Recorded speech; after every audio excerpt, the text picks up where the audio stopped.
When racist chef denied Big Shaq a simple custom dish, it wasn't just a plate that got served cold.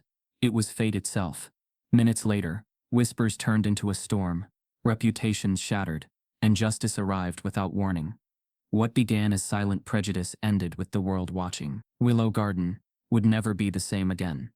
Before we deep dive into this interesting story, subscribe to our channel and tell us where are you watching from. Share in the comments below. The morning air buzzed with a kind of hopeful electricity, only found in the heart of a thriving city. It was the kind of day that made you believe anything good could happen, where the streets seemed to hum under the golden touch of the sun, and the smell of fresh pastries and brewed coffee floated between sidewalk cafes. Shaquille O'Neal, Big Shaq to the millions who loved him, pulled his sunglasses down just enough to squint up at the flawless blue sky. There was a peacefulness in his broad smile, the easy, humble kind that life's trials had carved into him over years of public victories and private battles. Today was supposed to be simple. A day off from business meetings, charity events, and the constant pull of cameras and crowds. Just Big Shaq and a well-deserved brunch at a place he'd been hearing about for weeks. A cozy high-end spot tucked away at the corner of two historic streets. The kind of place with white tablecloths, whispered conversations, and a reputation so immaculate that even celebrities could enjoy a rare moment of normalcy. As he stepped out of his black SUV and into the sunshine, heads turned instinctively. People didn't expect to see a living legend, towering like a gentle giant, amidst the delicate brunch crowd. Still, Shaq's energy grounded him. He wasn't here to be stared at. He wasn't here to be Shaquille the celebrity. He just wanted to be Shaquille the man who loved buttery biscuits and slow mornings. The restaurant, the Willow Garden, stood before him, all warm brick and cascading ivy, with a patio that seemed to melt into the surrounding cityscape. It looked inviting, genuine. The kind of place that promised nothing but good food and peace. A hostess in a crisp uniform spotted him, her face lighting up in excitement before she quickly composed herself into professional courtesy. Shaq chuckled inwardly. He never minded the glances, the whispers. It was part of his life, a side effect of being someone people felt they knew even if they didn't. Inside, the Willow Garden buzzed with quiet chatter. The clinking of mimosas and laughter layered between the rich scent of melting butter and fresh herbs. It was easy to feel at home here, easy to believe that in this little slice of the city, he was just another man looking for a good meal. He followed the hostess past rows of sunlit tables until they found him a spot by a tall window. He sank into the oversized chair, his frame making it creak just slightly, and unfolded the menu with hands bigger than the dessert plates. It wasn't long before the server, a wiry young man named Dalton, approached, his voice a mixture of nerves and excitement. Shaq greeted him warmly, cracking a light joke that instantly relaxed the kid. Moments like these kept Shaq grounded, moments where kindness dismantled walls before they even rose. Scanning the menu, Shaq's eyes caught on a dish called the Garden Classic, a plate piled high with fluffy scrambled eggs, herbed potatoes, and crispy applewood bacon. It looked good, sure, but Shaq's mind danced with an old memory, one of his mother Lucille whipping up a brunch back in Newark. She had always added a little twist to her eggs, cheddar, diced peppers, a splash of cream.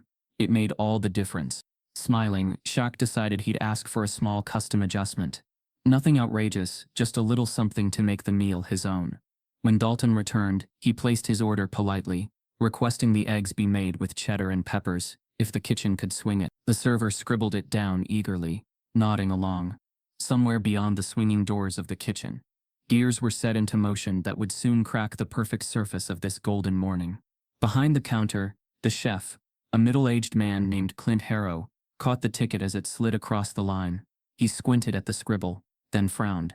Custom orders were nothing new, and chefs at his level usually accommodated reasonable requests without a second thought. But Clint wasn't built like most chefs. Underneath his white coat and practiced smile, there simmered an old bitterness. The kind of rot that didn't just stain a man's heart but seeped into every word, every Clint's hands paused over the line. Cook's shoulder. His mouth tightened into a thin, ugly line when he saw who the order was for. It wasn't the request that set him off. It was the name, the presence. Big Shaq. Clint didn't need a menu ticket to know why the special treatment was asked for. In his mind, it was entitlement, arrogance, a celebrity expecting the world to bend. Worse, it was coming from someone he had long ago, quietly, bitterly decided he didn't respect. A slow, poisonous grin spread across Clint's face as he grabbed a fresh ticket, tore the original into pieces, and scrawled the regular order instead. No cheddar, no peppers, just plain eggs, the way he thought it ought to be. He barked at the line cook to plate it, without question, and sent it out without a second glance. Dalton, unaware of the chef's quiet rebellion, carried the plate out proudly to Big Shaq's table. Shaq, ever polite, smiled warmly at the server, thanked him, and tucked into his meal without complaint. It wasn't what he asked for, but the eggs were hot, the bacon crisp, and the morning still felt good. Still, a slight edge nicked the air around him. A sense, small but growing, that something wasn't quite right. At nearby tables, people began to notice. Whispers brushed over white tablecloths. A few servers exchanged glances. And then, like oil spreading over water, a shift rolled through the willow garden. Something unseen, but undeniable. Shaq caught it too.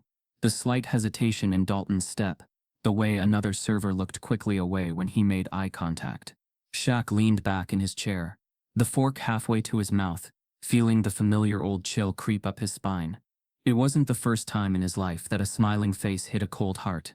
Wasn't the first time the air got heavy for reasons that couldn't be named out loud. But Shaq had learned the art of grace. Learned it from years of living in a world where his presence could be both celebrated and resented. He swallowed down the ache, finished his plate, and signaled for the check. He wasn't going to make a scene. That wasn't who he was. Dalton approached timidly, the check trembling slightly in his hand. Before he could say anything, Shaq placed a large, generous tip on the table, giving the kid a reassuring smile that said, "You did your best." As he stood and adjusted his jacket, the sunlight caught the side of his face, casting him in sharp golden relief. He was a monument of patience, of quiet strength, of dignity. He didn't know it yet, but seeds were already being sown behind him. Seeds of consequence. Seeds that would bloom before the day was out. Outside, the city hadn't changed.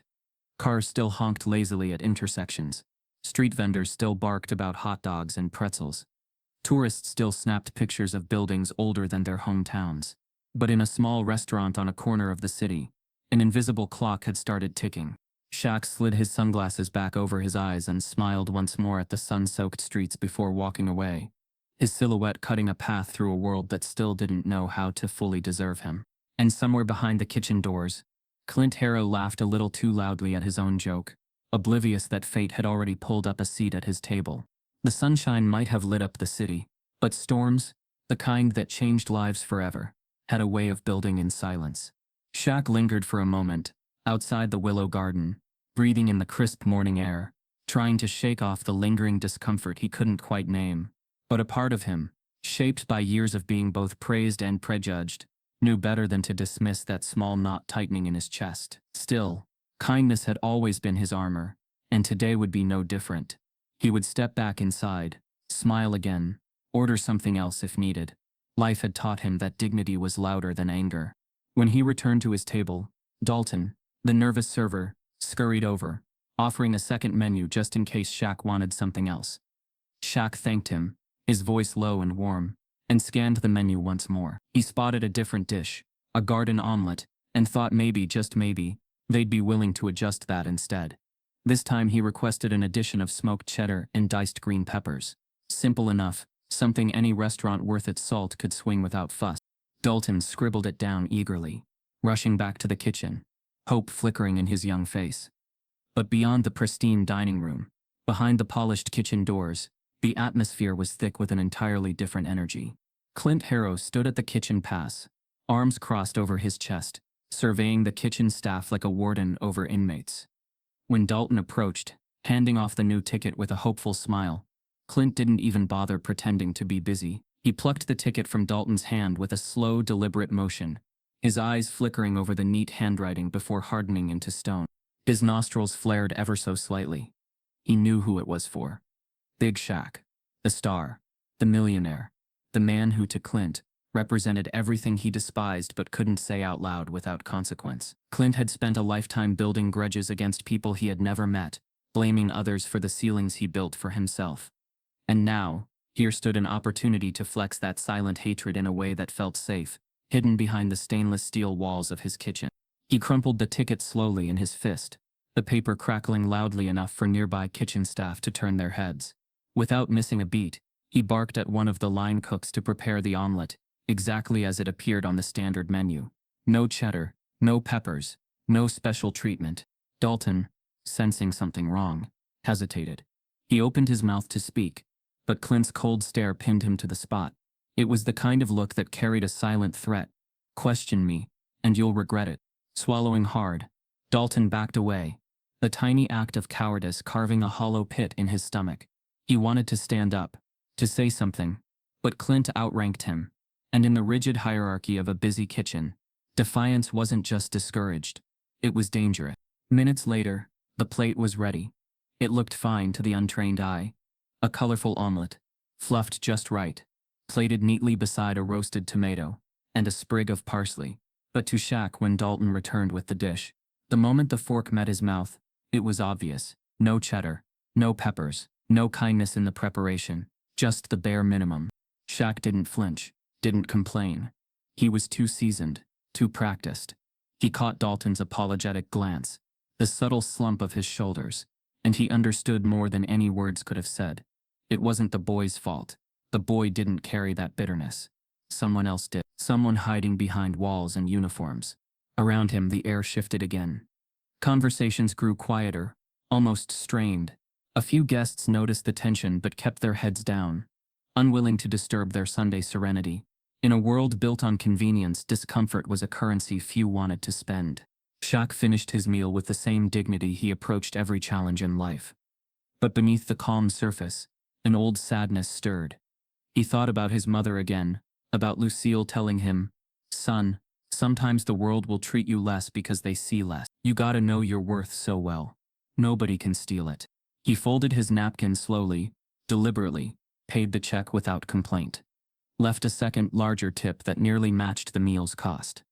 Not for the restaurant, not for the kitchen, for Dalton, who had tried, who had wanted to do right, but hadn't been strong enough today.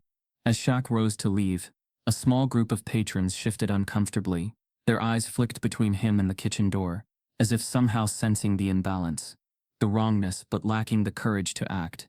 Dalton lingered at the side station, pretending to polish silverware, though his hands trembled slightly.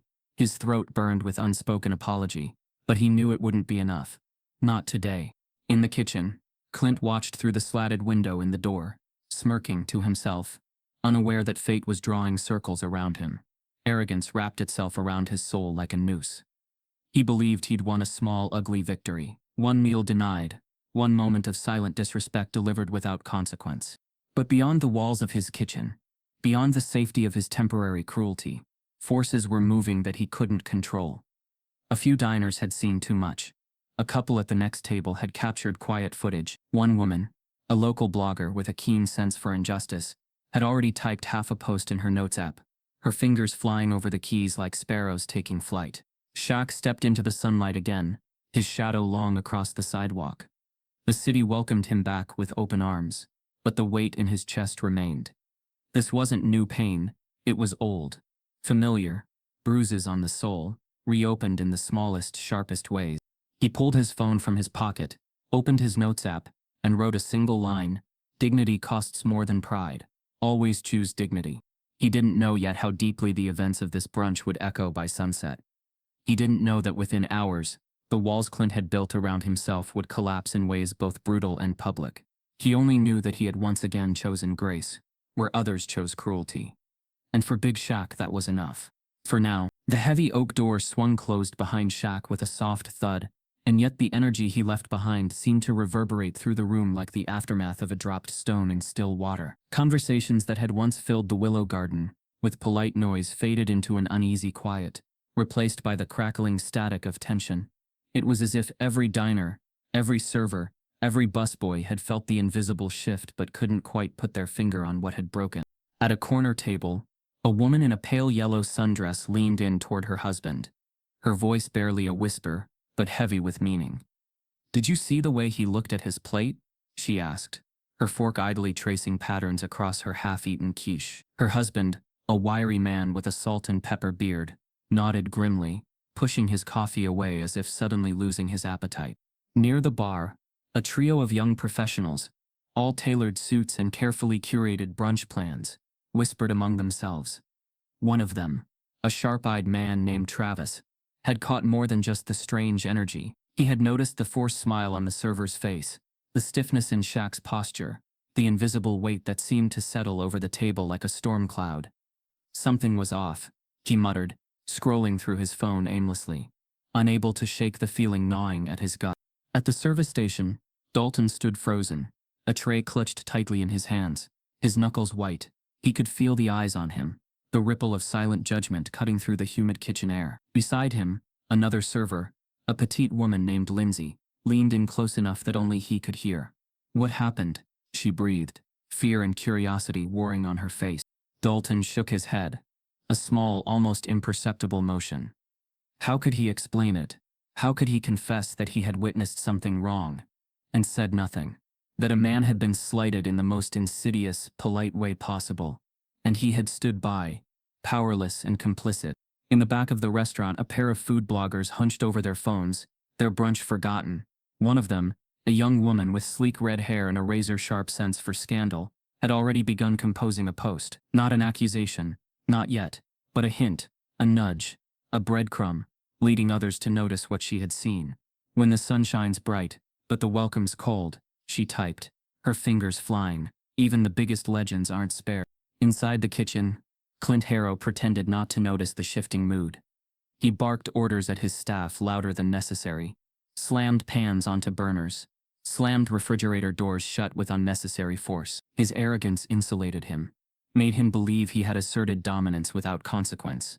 But even he could feel the sideways glances, the heavy silences when he entered the room. Tension, invisible but suffocating, wrapped itself around the willow garden like ivy strangling a once proud building. Every laugh felt a little too loud, every scrape of silverware against china too harsh. Every polite, "How's everything?" from a server carried an undertone of desperation. And the guests noticed. Oh, they noticed. At table 9, an elderly black couple sat stiffly, their faces unreadable but their eyes sharp. They had seen the subtle cruelty unfold. They had seen it before too many times, too many places. Without speaking, they shared a look across the table, a silent agreement that even in the most polished rooms, old wounds still bled beneath the surface. Not everyone understood what had happened. Not fully. But enough felt it, the way one senses a storm before the first raindrop falls. A few patrons paid their checks early, suddenly eager to leave the heavy atmosphere behind. Others stayed, morbidly curious, picking at their food while stealing glances at the kitchen door, wondering if more would unfold. Dalton finally retreated to the alley behind the restaurant, leaning against the brick wall, gulping in the humid city air like a drowning man. He cursed under his breath, anger and shame burning his chest. Inside, Lindsay covered for him, her own hands shaking as she refilled coffee cups and smiled tight, brittle smiles. The whispers thickened, gained weight, began to form into something more solid, more dangerous. A few patrons pulled out their phones, checking social media, scanning for any sign that others had felt what they had felt. They found it quickly. The red-haired blogger's cryptic post had already gained traction, anonymous comments piling up beneath it. Was at Willow Garden. Weird vibe when Big Shaq was there. Something felt wrong. Clint remained oblivious, too busy congratulating himself on maintaining control of his kitchen. He didn't notice when the restaurant's owner, a lean, hard-eyed woman named Victoria Price, walked in through the front door, her heels clicking sharply against the polished floor. She didn't smile. She barely glanced at the host stand. She moved like a bullet with a purpose. Victoria was no fool. She had built the Willow Garden into a sanctuary, a brand, a symbol of old-school charm married to modern ideals. And she knew, better than Clint, better than most, that a crack in the foundation, even a whisper of scandal, could bring it all crashing down. She caught Dalton first, still outside, pale and shaking. One sharp look told her everything she needed to know, not details, but truth. Instinct told her that whatever had happened involved Clint. Instinct told her that she couldn't afford to look the other way. Inside, the restaurant buzzed louder now, not with joy but with suppressed outrage and curiosity. More patrons left, muttering to each other, casting long glances back at the kitchen, as if expecting it to sprout teeth and bite. Shaq, far from the scene now, still carried the weight of it. He didn't know about the undercurrents yet. Didn't know about the blog posts, the whispers, the tide of judgment swelling quietly behind him. He only knew that once again, in a place he had come to seeking peace, he had been made a symbol instead of a man. And back at Willow Garden, the walls trembled under the growing pressure. The polite facade had cracked. The whispers were becoming words. Words were becoming actions. Actions that would soon sweep through the restaurant with the force of a reckoning. Inside the kitchen, Clint plated another order with mechanical precision, smug in his own imagined safety. But the wolves were already at the door, and he, in his arrogance, hadn't even heard them howl. Behind the gleaming stainless steel doors of the Willow Garden kitchen, the world was a different place. Hotter, louder, far less forgiving. Flames hissed under pans, knives clattered against cutting boards, and the scent of seared meat and fresh herbs hung heavy in the dense air. Here, amid the organized chaos, Clint Harrow ruled with the unchecked confidence of a man who believed himself invincible. Clint stood near the service window, arms folded across his chest, a self-satisfied smirk curling one side of his mouth. Around him, line cooks and sous chefs worked with mechanical precision, heads down, eyes averted, pretending not to hear his gloating voice cutting through the clatter of the kitchen. "You see that?" Clint barked to no one in particular, flipping a towel over his shoulder. "Big man thinks he can walk in here and get the menu rewritten just for him." His voice dripped with disdain, loud enough for half the kitchen to hear. "Well, not in my kitchen. I don't care how many millions he's sitting on. He eats what everyone else eats. No special treatment." A few nervous chuckles echoed half-heartedly through the kitchen, the kind of laughter people offered when they were too afraid to stay silent. Clint mistook their discomfort for agreement, swelling even larger with self-importance. In truth, the staff shifted uncomfortably behind their cutting boards and fryers. They weren't laughing with Clint. They were shielding themselves, hiding their shame under the noise. Deep down, they all knew the truth. The man had crossed a line that had nothing to do with culinary standards and everything to do with the color of a customer's skin. Dalton re-entered the kitchen quietly, slipping to the side like a ghost trying not to be seen. His stomach twisted as Clint continued to rant, the words growing bolder, uglier, louder. Dalton caught Lindsay's eye across the kitchen, and she shook her head ever so slightly, a silent warning to stay quiet, to not draw Clint's attention. But it was too late for discretion. The poison was already spilling. Clint slammed a pan down harder than necessary, sending a sharp clang through the room. "Guy thinks just 'cause he's got a few records and endorsement deals, he gets a different rulebook," he sneered. "Not in my house. Not today." He laughed, a rough, humorless sound, and for a moment, the kitchen froze. Even the sizzle of meat on the grill seemed to hush itself. In the far corner, a new hire named Jordan, barely out of culinary school, whispered under his breath to another prep cook, "Man's gonna burn down this place with his own ego." The prep cook said nothing but tightened his grip on the knife in his hand, slicing through tomatoes with deliberate, angry motions. Word of Clint's outburst began to bleed out of the kitchen like smoke from a slow fire. Servers returning for orders caught fragments of the speech, their faces tightening with every overheard word. What had started as discomfort in the dining room was now turning into something heavier, a collective realization that the infection wasn't accidental. It was systemic, rotting from within. Victoria Price, still moving with quiet authority through the restaurant, heard the noise from the kitchen and felt her gut clench. She knew Clint had a temper. She knew he was old school in ways that didn't always align with the brand she fought to build. But this smelled like something worse. Something fatal. Inside the kitchen, Clint basked in the attention he thought he commanded. He leaned against the counter, recounting the brunch incident, with exaggerated flourishes, painting Shaq as a spoiled celebrity throwing tantrums over eggs. Every retelling twisted the truth a little further, stripping away context, replacing it with venom disguised as righteous professionalism. Dalton clenched his fists at his sides, anger bubbling just beneath his skin. He wanted to speak, to call out the lie, to remind everyone that it was a simple, polite request for peppers and cheese. Nothing more. But fear rooted him in place. Fear of losing his job. Fear of becoming the next target. Clint noticed Dalton's expression and smirked, mistaking restraint for weakness. "What's the matter, kid?" he called out, his voice cutting through the haze of sizzling oils and shouting orders. "Feel bad for your hero? Maybe you ought to remember who signs your paycheck." Dalton's jaw tightened, but he said nothing. Around him the kitchen felt smaller, the walls pressing in, the heat no longer just from the burners but from the moral rot thickening the air. In the dining room, the tension grew heavier. More patrons pulled out their phones. A few whispered about calling the manager, about leaving reviews, about making sure people knew. It wasn't just about one wronged customer anymore. It was about the sickness they could all feel leaking from the back of the house into their supposedly safe, sunny Sunday brunch.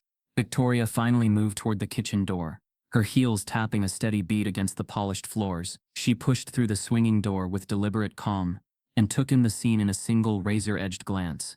Clint holding court like a tyrant, the staff stiff and pale, the simmering fear barely contained behind busy hands. "Chef Harrow," she said, her voice slicing through the noise without needing to rise above it. Clint turned, still riding the high of his arrogance, and greeted her with a mock salute. "Boss lady," he drawled, dripping false charm. Victoria didn't smile. She didn't blink. "My office. Now." The room seemed to exhale in her wake, as she turned and walked away, expecting obedience without question. For the first time all morning, Clint's smug confidence faltered. He threw his towel onto the counter with a scowl, and followed her, muttering under his breath. In the kitchen, the tension didn't lift. If anything, it thickened, charged with the electricity of coming change. The staff moved mechanically, their minds no longer on omelets or sauces, but on the spectacle unfolding behind closed doors. Dalton exhaled shakily, and caught Lindsay's eye again. She nodded, not in warning this time, but in shared relief. Something was happening. Maybe, just maybe, it wasn't too late to make it right. Out in the dining room, more customers stood to leave, some abandoning half-eaten meals, others exchanging tight-lipped glances that spoke volumes. Phones stayed out, screens lit up, fingers flew across keyboards, reviews were being written, social media posts drafted, hashtags considered. The Willow Garden's pristine reputation, built over years of sweat and marketing, was beginning to unravel in real time, thread by careful thread. Inside Victoria's office, the door closed with a soft click. For the first time in years, Clint Harrow found himself standing on ground he could no longer pretend was solid. The coming minutes would determine more than the fate of one brunch service. They would decide the future of everyone under this roof. And still, in his heart, Clint didn't believe he had done anything wrong. That pride, that blind, festering arrogance, was the real ingredient spoiling the kitchen. And now, under Victoria Price's cold stare, it was finally about to be exposed to the daylight it had so long avoided. The storm wasn't coming. It was already here. The city stretched wide around him, alive with the noise and pulse of a Sunday afternoon. But Shaq barely heard it. He moved through the bustling streets like a ghost, the sunlight bouncing off glass towers and casting long shadows that tangled at his feet. The echo of the morning's quiet insult clung to him, invisible but heavy, a familiar weight he had carried in one form or another all his life. He slowed as he reached a small, nondescript park, tucked between two towering office buildings. It wasn't planned, but his feet had brought him here, to this quiet island of green, amidst the metal storm. He sank onto a weathered bench, the wood creaking under his size, and leaned forward, elbows on his knees, hands hanging loose. Shaq stared out over the park's pond, watching the slow ripple of water, as the wind teased its surface. Kids laughed somewhere in the distance. A dog barked. Life churned on, indifferent to the battles fought in the hearts of men. And just like that, memories came flooding back. He was a boy again, no taller than the kitchen counter, standing at the window of a cramped Newark apartment. The rain blurred everything outside into smears of gray and black. His mother, Lucille O'Neill, moved behind him with the grace of a woman who had mastered survival. Her voice, steady and low, floated over the sound of the storm. "You gotta be twice as good, baby," she said, wrapping him in one of her giant hugs, the kind that made the world's cruelty feel small for a moment. "Twice as good just to stand where others sit. You hear me, Shaquille?" He heard her then. He heard her now. Shaq's fingers curled into his palms. Back then he hadn't understood why people looked at him the way they did, why store clerks followed him with narrowed eyes, why teachers spoke slower to him than they did to the other kids. As if assuming he couldn't keep up. He thought maybe he was imagining it. Maybe it was all in his head. Until the day he wasn't allowed into the community center basketball tournament. Not because he wasn't good enough. Because the organizer didn't want their kind muddying up the polished floors. He remembered sitting on the curb outside, his brand new sneakers soaked through with rain, fighting tears he refused to let fall. His mother had found him there, had crouched down, cupped his face in her hands, and said words that carved themselves into the very marrow of his bones. "You ain't less than anybody, Shaq. Don't you ever let them tell you otherwise. Not with their words, not with their actions. You hold your head high, and you remember who you are." He carried that moment like a talisman into every locker room, every board meeting, every bright stage where lights could not erase the invisible lines people drew. And now, sitting on the worn park bench decades later, that same old ache pulsed in his chest, raw and familiar. Shaq let out a slow breath, his massive shoulders rising and falling with the weight of memory. He had built a life that most only dreamed of: championships, fame, fortune. But no amount of success had ever fully armored him against the small, sharp knives of prejudice. They came quietly, wrapped in politeness, hidden behind smiles, delivered on brunch plates.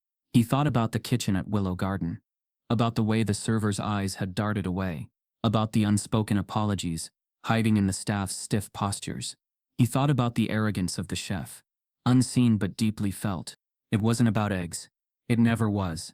Shaq's mind drifted to another memory: high school, late evening, the parking lot empty except for his rusted old Buick. He had stayed late practicing free throws, hungry to prove himself. As he walked to his car, he was stopped by a police officer who demanded to know what he was doing there, why he was sneaking around. No smile, no recognition, just suspicion, thick and sharp enough to taste. That night, he had gone home and trained harder, not because he thought it would erase the bias stitched into the fabric of the world, but because he refused to let them define the shape of his soul. His mother had always told him to build a life that stood so tall, so proud, that no one could ignore it, but to remember that true strength wasn't in trophies or applause. It was in kindness, in resilience, in staying soft when the world hardened against you. Shaq leaned back on the bench, closing his eyes against the afternoon sun. A part of him wanted to shake it off, to chalk up the morning to one man's ignorance. But he knew better. He had seen too much, lived too much, to believe in isolated incidents. The real enemy was the casual cruelty that thrived in silence. The looks people pretended not to give, the assumptions they carried like second skins, the refusal to see the fullness of another's humanity. He opened his eyes and watched a little boy chase pigeons across the grass, laughing, pure and unburdened. Shaq smiled despite himself. Children weren't born with hate.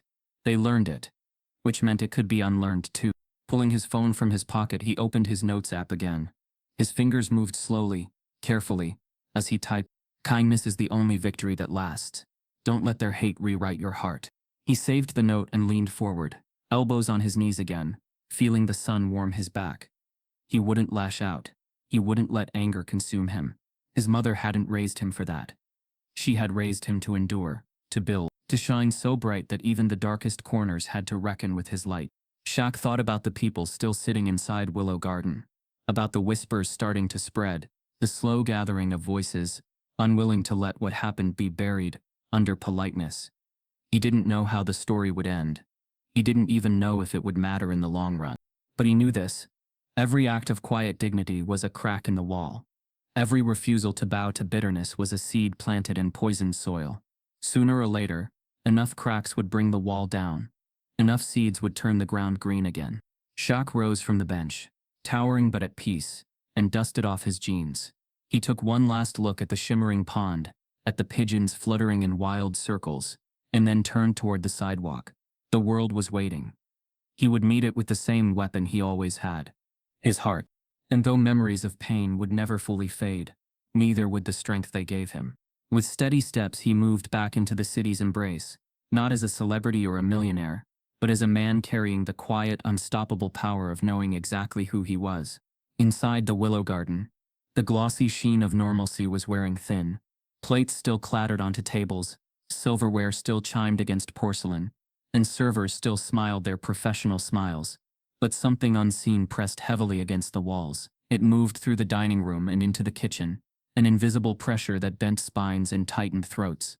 Dalton leaned against the narrow hallway just outside the main dining area, staring at his reflection in the polished glass of a framed cityscape. His own face stared back at him, pale, tense, worn down by the weight of complicity. He knew he couldn't erase what had happened, but he could choose what happened next.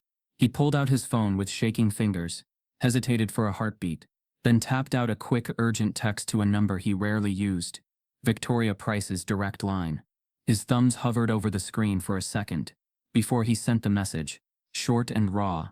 You need to come to the kitchen. It's serious. Clint crossed a line. No excuses, no justifications, just truth. Dalton shoved the phone back into his apron pocket and exhaled sharply. Around him, the kitchen buzzed with forced normalcy. Lindsay caught his eye from across the pass. She gave the slightest nod, the kind of gesture that spoke louder than words. She had seen it too. She was ready. Elsewhere, Jordan, the newest line cook, paused mid-chop, the knife blade trembling slightly in his grip.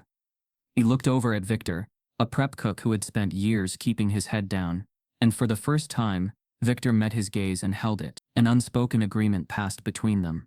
Enough was enough. In the dining room, Travis, the sharp-eyed businessman from earlier, sat at his table, watching the staff with keen interest. He had picked up on more than most. His instincts, honed from years of negotiating in boardrooms, filled with hidden agendas, told him a reckoning was gathering strength behind the scenes. A few tables over, the red-haired blogger who had first posted about this strange tension tapped away furiously on her phone. Her initial cryptic message had exploded into dozens of replies, private messages, and requests for more information. She wasn't just chronicling an awkward brunch anymore. She was documenting a scandal brewing in real time. And at the heart of it all, Clint Harrow remained oblivious.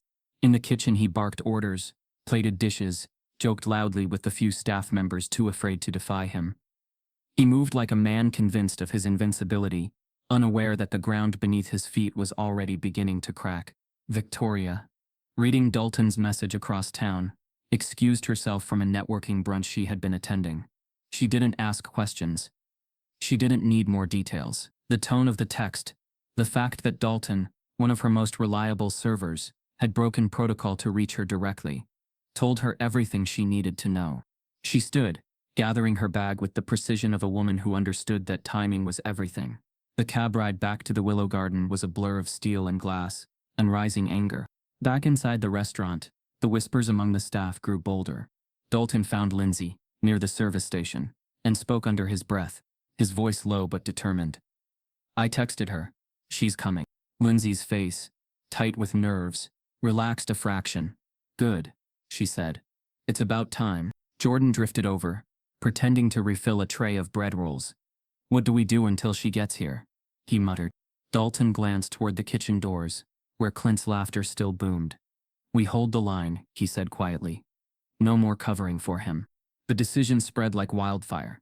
Servers stiffened their spines. Cooks worked with grim determination. Busboys who usually kept their heads down started exchanging glances that said, we see it too. It wasn't a rebellion with raised voices or slammed fists. It was quieter, more dangerous. It was the stillness before a landslide. In the dining room, the mood shifted once more. Patrons could feel it, that electrified tension building in the staff, the unspoken coordination. It wasn't panic, it was preparation. Victoria's cab screeched to a halt. Outside the Willow Garden, she paid the driver without waiting for change, and stormed through the front doors, her heels slicing across the marble floor like blades. The hostess, recognizing the look on her boss's face, melted out of her way without a word. Victoria didn't need a tour. She didn't need explanations. She moved straight for the kitchen, the atmosphere parting around her like a tide before a hurricane. She pushed through the double doors just in time to catch Clint mid-story, laughing about how he had put a spoiled celebrity in his place. His words spilled out loud and proud, and for the first time his audience didn't fake laughter. They stared at him, silent, caught between fear and disgust. Victoria crossed the room in 3 strides, her presence a force of nature. Clint turned, surprise flashing across his face, for the briefest moment before he schooled his features into a cocky grin. Victoria, he said, spreading his arms like a conquering hero. Didn't expect you back so soon. She didn't answer. She simply held out her hand, palm up. Clint's smile faltered. What? Your apron, she said, voice like ice. Confusion flickered, then anger. You can't be serious. The entire kitchen held its breath. Pots bubbled over. Timers beeped, and were ignored. No one moved. Victoria's voice cut through the air again, calm, surgical. You're done here, Clint. Turn over your keys and leave the building immediately. Clint's face turned an ugly shade of red. His mouth worked soundlessly for a second before words caught up. You're firing me? Over a celebrity throwing a tantrum? Victoria didn't flinch. I'm firing you for violating the values of this business, for embarrassing this establishment, and for behavior that will not, under any circumstances, be tolerated. He stood there frozen, the apron in his hands like a flag of surrender he refused to raise. From the corner of the kitchen, Dalton watched, heart hammering. He knew this was just the beginning. There would be fallout. There would be questions and backlash and the ugly work of rebuilding. But for the first time that day, he felt something close to hope. Clint ripped off his apron and threw it onto the nearest counter. The cloth landed with a soft anticlimactic thud that seemed to echo louder than any shouting match could have. Without another word, Clint stormed out, shoving through the doors into the dining room, where more than a few patrons recognized his face from whispered descriptions. Phones lifted. Photos snapped. The internet would not be kind. The staff stood frozen for a beat longer. Then slowly, cautiously, they began to breathe again. Victoria turned to the stunned kitchen crew. Her voice softened slightly but carried no less authority. This isn't over, she said. But it's a start. Get through service. We'll talk after. Dalton nodded. Lindsay straightened her apron. Jordan wiped his hands on a towel and got back to chopping. The machine of the kitchen lurched forward again, battered but still alive. Out in the city, the sky remained clear. The sun still shone, but within the willow garden, a storm had broken, not with thunder or lightning, but with quiet, unstoppable resolve. And storms like that, the ones that began in silence, changed everything. The news spread through the willow garden, like wildfire. First in whispers, then in bold, defiant conversation. Clint Harrow was gone. Fired, marched out of the restaurant he once ruled with a sneer and a clatter of pans. For the first time in months, the kitchen felt lighter, the air less oppressive. Staff who had long kept their heads down dared to lift their eyes, dared to imagine a workplace without fear snapping at their heel. But the storm wasn't finished. What had begun as a quiet reckoning within the restaurant was now unfurling its reach beyond the four walls. The red-haired blogger, fueled by tip-offs and fragments of overheard conversation, dug deeper, and what she uncovered would shatter what little illusion Clint had left. The first post hit social media within the hour. Former Willow Garden chef accused of repeated racial discrimination, sources say. It was a small headline, tucked between celebrity gossip and city news updates. But it sparked like a match to dry grass. Victoria sat in her office, a cup of untouched coffee cooling by her elbow, scrolling through her phone with grim precision. Every new notification was another piece of the puzzle snapping into place, each more damning than the last. One post linked to a review site where a complaint from 2 years prior had been buried beneath more flattering write-ups.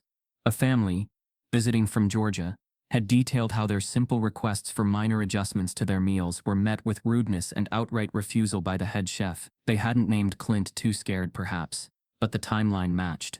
The behavior matched. The pattern was unmistakable. Another report surfaced from a former server at a different restaurant across town, a girl named Allison, who had once worked under Clint during his short-lived tenure at a boutique steakhouse. Her story was sharper, more direct. She described how Clint had made snide remarks about customers' kind when certain demographics walked through the doors. She detailed how he accidentally misplaced orders, forgot special requests, and consistently assigned minority guests to less favorable tables when he could influence it. The more Victoria read, the clearer the picture became. Clint hadn't just had a bad day. He hadn't made a single poor judgment call. This was a history, a blueprint of casual, cowardly bigotry that had simmered just out of sight for years. Dalton, Lindsay, and the other staff gathered in the break room, phones in hand, faces lit by the pale blue glow of incoming stories. They read in silence, the weight of realization settling heavy in their chests.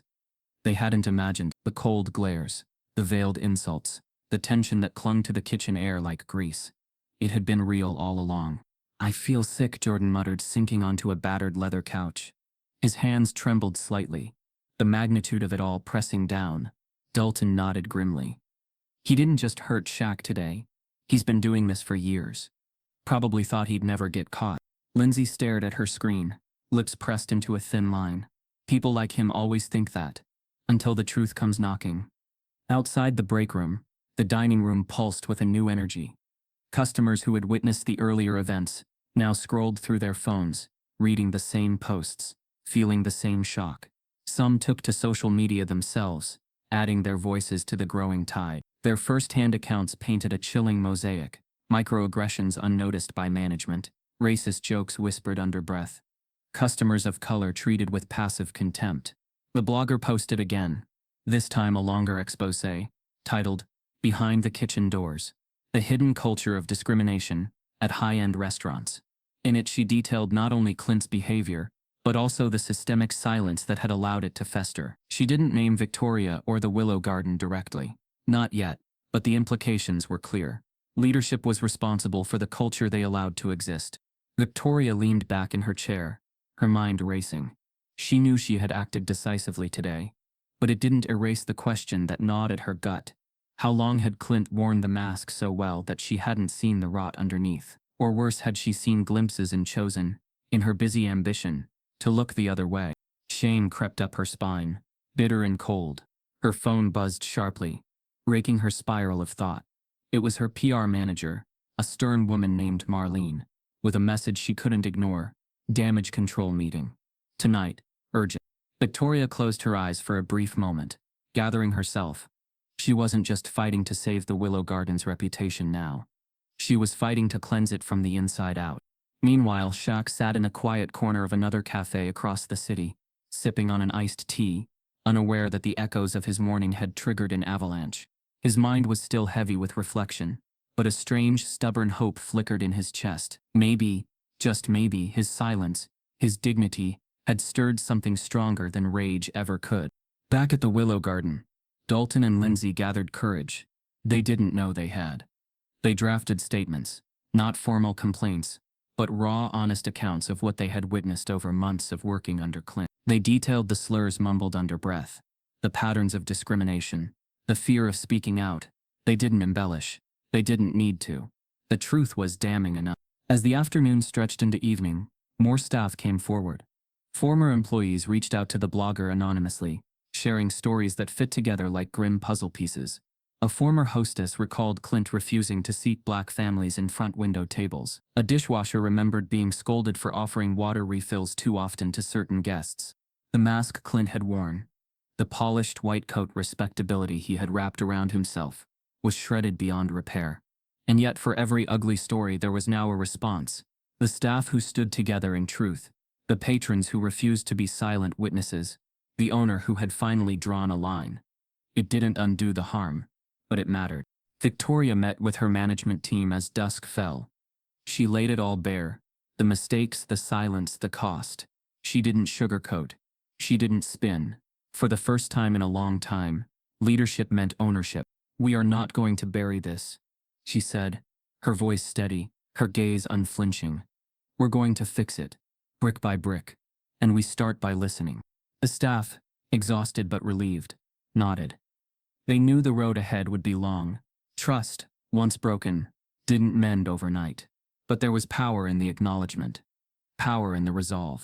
And somewhere, in a small corner of the city, Big Shaq finished his tea, tipped the barista with a smile, and walked back into the sunlight, unaware that his quiet endurance had cracked a foundation that had long needed breaking. The storm had passed, but the rebuilding had only just begun. The Willow Garden had always prided itself on its anonymity for high-profile guests. Celebrities, politicians, even the occasional tech mogul could dine in peace, shielded by white tablecloths and a discreet staff trained to make themselves invisible. But what the management had never realized was that sometimes the most influential diners were the ones they didn't recognize. Tucked away in a far corner booth, half obscured by a sprawling potted fern, sat Franklin Rowe, the most respected and most feared food critic in the city. Franklin wasn't the kind of critic who made his presence known with flourish and demands. He came without reservation, paid his own tab, and dressed in a way that blended into the scenery.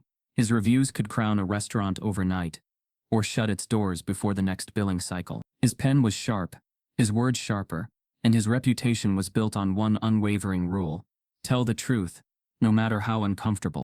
Franklin had chosen the Willow Garden that morning. On a whim, he was compiling a new series for a major publication, an exposé on the true face of fine dining, the unspoken hierarchies, the hidden biases that flavored service as much as any sauce or seasoning. He hadn't expected to find his thesis unfolding right before his eyes. Franklin watched from behind the pages of a battered novel. As Big Shaq was seated, he watched the initial smiles, the polite greetings, the quiet awe.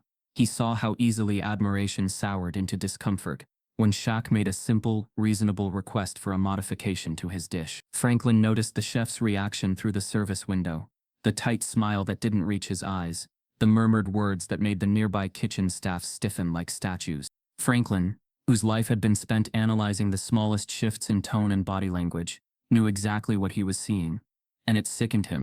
When the wrong plate was delivered to Shaq's table, Franklin noted the server's hesitation, the way Dalton's hand trembled as he placed the dish down. He caught the murmurs among other diners, the tension that crackled like static between the polished walls. But it was what came next that sealed it. The arrogance of Clint Harrow's laughter, spilling from the kitchen like a foul odor. The way staff moved around him, not with respect, but with fear. Franklin knew that kind of rot didn't happen overnight. It grew, fed by silence and complicity. He pulled out his phone, thumbs moving rapidly. Not a tweet, not a post. Notes detailed, time-stamped, precise. 11:15 a.m. Shaquille O'Neal arrives. Staff visibly excited but professional. 11:30 a.m. Custom order requested. Minimal change. Addition of peppers, cheese. 11:45 a.m. Order delivered incorrectly. No correction offered. 11:50 a.m. Distinct tension noted among staff. Several patrons exchanging looks. 12:00 p.m. Loud, inappropriate laughter from kitchen staff. No managerial intervention. Franklin didn't stop there. He began documenting the shift in the room. The way guests paid faster, tipped less, left sooner. He noted how servers seemed distracted. He even captured a few photos discreetly. The strained faces of the staff. The stiff posture of patrons trying not to appear uncomfortable. By the time Shaq had left, quiet and dignified, Franklin had enough for a full feature. Not just a scathing review of the Willow Gardens food and service, but a deeper, more damning piece about the culture it had allowed to fester. And Franklin wasn't the kind of man to sit on the sidelines. By the time Clint was fired, Franklin's editor had already received the rough outline of a front-page exposé titled "When Hospitality Fails," a closer look at discrimination behind fine dining's polished walls. Franklin sat in his booth a little longer, sipping lukewarm coffee, watching the slow collapse of the Willow Gardens' once pristine facade. He watched Victoria Price storm into the kitchen, saw the ripple effect as whispers turned into bold movements among the staff. He didn't feel satisfaction. He felt sorrow and resolve. Restaurants like this one had relied on reputation for too long. They had buried their flaws under awards and Instagrammable plates. Franklin would peel that gloss away, show the raw, uncomfortable truth underneath. He paid his bill quietly, leaving a large tip for Dalton and Lindsay, a silent nod of respect for the ones who had chosen to do the right thing when it mattered most. As he stepped into the bright city afternoon, Franklin Rowe pulled out his phone one last time and opened his drafting app. His headline stared back at him, black letters sharp against the white screen. Some meals leave a bitter aftertaste. Some reveal the bitter truth. He tucked the phone into his jacket and disappeared into the crowd, carrying with him the kind of truth that could change everything. And back inside the Willow Garden. Though the rooms were quieter now, the storm Franklin had witnessed, the storm he would soon unleash, was just beginning to roar. The Willow Garden had always been a fortress of polished illusions, a place where linen-draped tables and award plaques on the walls made guests believe they were part of something special. But illusions, no matter how finely crafted, crack easily under the weight of truth. By the time the sun began its slow dip toward the skyline, the cracks had become canyons. Victoria Price paced the narrow back hallway of the restaurant, phone pressed to her ear, her voice low and urgent. Outside, reporters had already begun gathering, tipped off not just by the viral posts flooding social media, but by Franklin Rowe himself, whose sharp-edged words now painted the Willow Garden as the epicenter of a scandal too big to ignore. She barked into the receiver, issuing terse instructions to her PR team. Statements needed drafting, interviews needed controlling, damage needed limiting. But deep down she knew, no amount of careful phrasing could fully erase the rot that had been exposed. Inside the dining room, the atmosphere had shifted from tense to electric. Diners who once sipped mimosas and discussed weekend plans now murmured behind their menus, their eyes flickering toward the kitchen door, waiting for the next eruption. Some had their phones angled discreetly, capturing shaky footage. Others abandoned pretense altogether, recording openly, eager to document the downfall as it unfolded. Dalton and Lindsay moved through the crowd with mechanical professionalism, clearing plates, refilling glasses, pretending not to hear the snide comments and whispered questions. They had chosen a side already, and it wasn't the side their former head chef had thought would protect him. The final blow came fast. Victoria stormed back into the kitchen, her heels clacking a furious rhythm against the tiled floor. This time there was no quiet dismissal behind closed doors. This time the confrontation happened in front of the entire staff, with the kitchen doors swinging open just enough for curious patrons to catch glimpses of the collapse. Clint Harrow stood near the prep table, arms crossed, sneering like a man who still believed he had allies. But they were gone now. Their silence turned to stony indifference, their fear eroded by the gathering momentum of justice. "You have 5 minutes to gather your things," Victoria said, her voice cutting through the chaos like a scalpel. "After that, security escorts you out." Clint laughed, a harsh, barking sound that only made the silence afterward more deafening. "Security? You're acting like I committed a crime." Victoria's stare was cold, unblinking. "You committed something worse. You betrayed this place and everyone who trusted you." Dalton watched from the sidelines, feeling a strange mix of satisfaction and sadness.